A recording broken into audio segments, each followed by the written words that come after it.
For those of you who might not know, I'm just going to make a quick little video on how to change a flat tire. So, this is a Ford Ranger, just going to use it as an example. To get the spare out, you're going to need to unlock the, there's a little cap on the spare hoist. And there's the little keys right here. Inside the little booklet that comes with the truck. So we take this, and our spare's under here. So there's actually a little hole right in here. It's blocked up like this. You need the special key to get it out. Once you have it out, pretty simple. And you're left with the hole.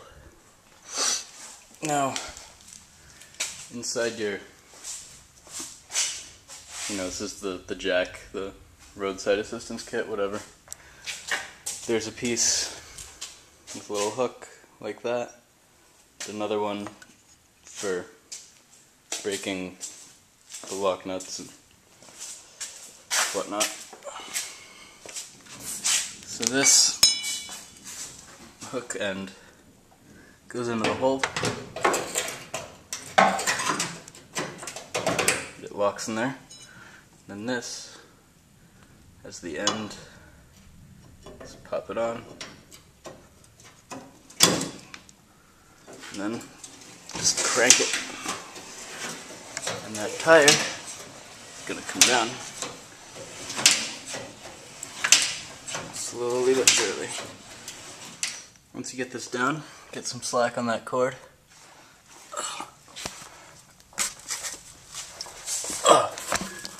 Alright, and we have this anchor in the hole, right?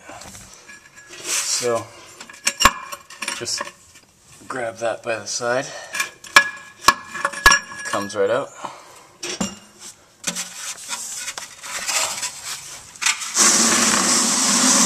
And that's our spare. Now we get back to this part. Comes off, right? And this is the tire I'm going to be replacing. It's not actually flat, it's just bald. Terrible. So, the real lug nuts are under the fake lug nuts. You just take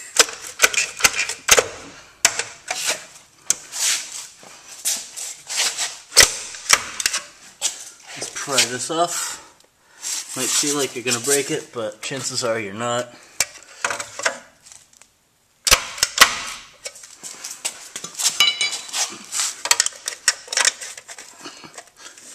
And it just comes off like that.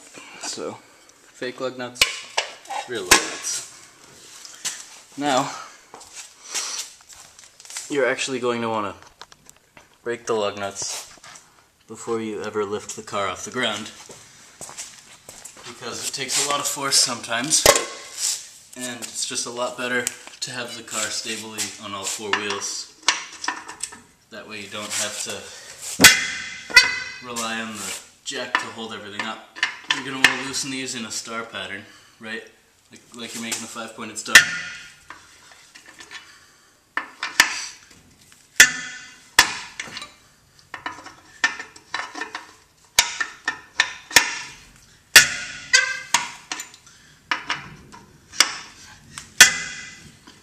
There we go. Now that that's all broken, we can take the car up. So, in order to do that, you need, obviously, your jack and the rest of the stuff from that kit, right? And of course, your little rod with the hook. This thing with the hook is really your best friend. The other ones are identical, they're just extenders, but the way this jack works, so you can loosen it by hand, right? But you're not actually going to be picking the car up. just with your fingers. So what the hook does, just goes in there. You can spin it a whole lot faster.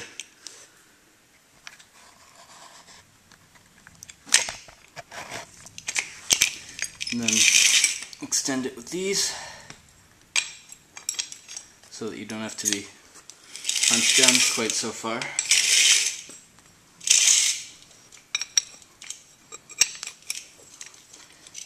Right, and those click together. And then get your crank on the end. It's just the lug breaker again. Like that. And we want to position this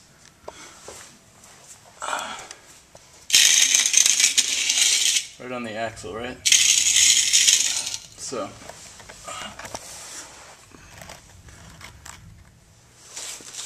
I'm just going to take this off, once again, using that star pattern.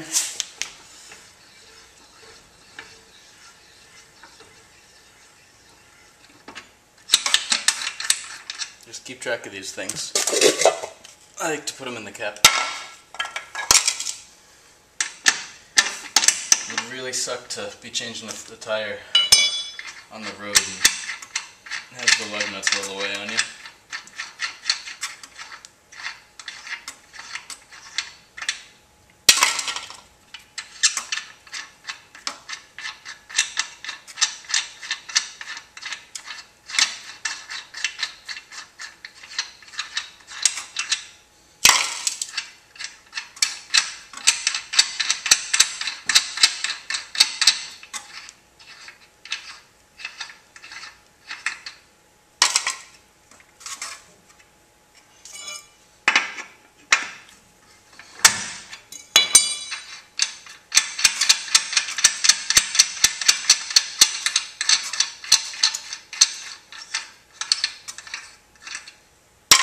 And then, just a little tug, that's all you really need most of the time.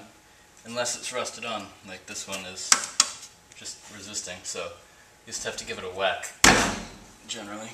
That should come right off.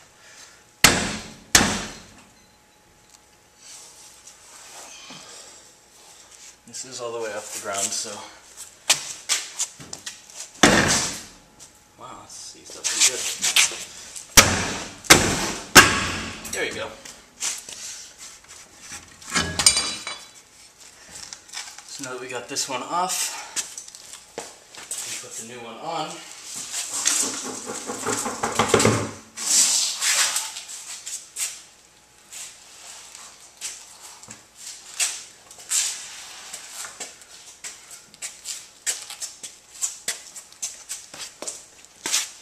The way that you do this is you just scoot it up a little bit, try to rotate it so that the nuts are all, the lugs are where they need to be.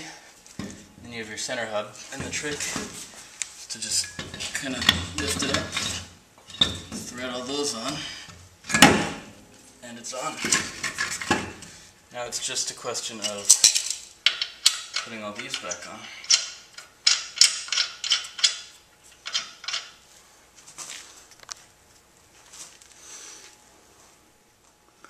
Now that you have all these on finger tight, this is where the star pattern really comes in useful. Right, so once you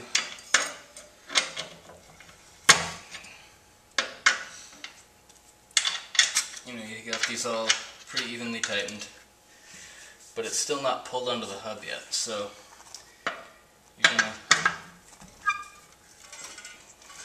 get them a bit tighter, just using that star pattern.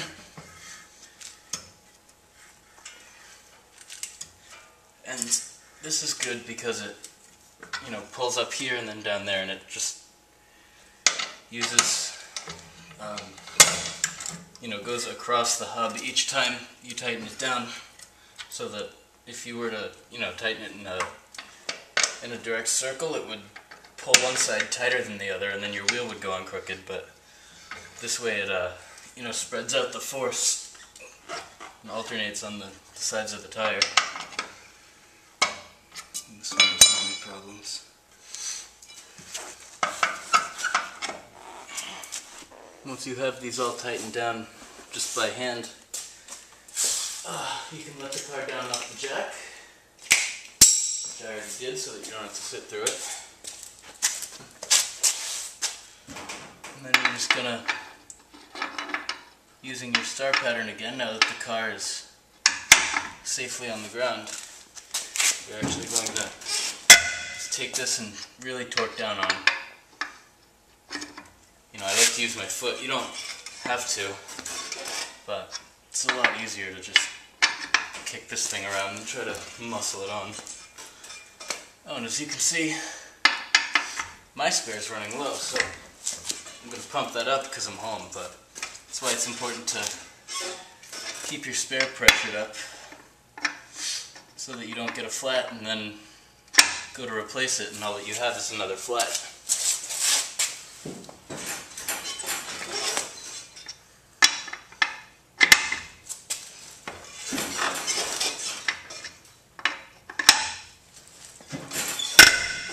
There you go. That's on there nice and tight. And then, last step, popping this thing back on. Line it up, give it a whack, and it's on. And that is how you change a flat.